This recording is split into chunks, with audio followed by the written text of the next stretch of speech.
naglaon apo iti bomba di lugar. Nadikit di ada ni report kaniya tayo nga babaen iti panagrub-rubing dagitoy Blue Guards iti mesa nga dakkel a shopping mall ditoy Lawag ket ada na siputan da nga suspicious looking box iti sirok iti mesa nga SUV ket gagangay in report dam iti PNP adagos detoy so nagrespond dagitoy police tayo dagitoy EOD tayo detoy CDRRMO tayo ken dagitoy kameng iti BFP ket naduktalan nga rod nga datoy box ket naglaon detoy iti mesa nga endangered species nga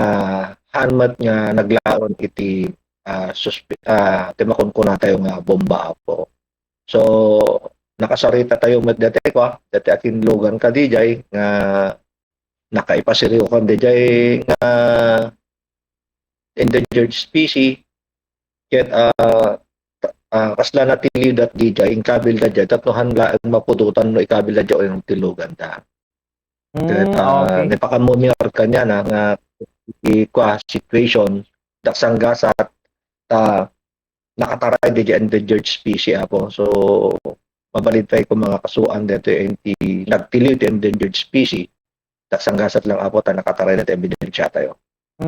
Okay, so kaya nasa awen sir JC Rock iti Luganda. Ang mapakaamote lang kada iti listeners viewers tayo no ada ti kastoy nga maduktalan dagiti otoridad talagang nalawag nga panagsalungasing tilintag dato yan apo hepe. Ay one sir no kas nga situation in the jet species akit ipila tayo latta iti dagiti iti violation iti environmental laws tayo no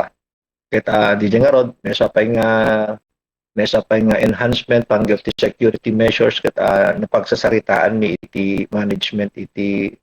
dakkel nga shopping mall diti Lawag nga agnayon kami pa iti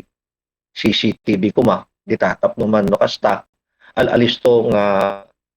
matilin no kas pagarigan man adaman mang lokod di kasjay nga situation.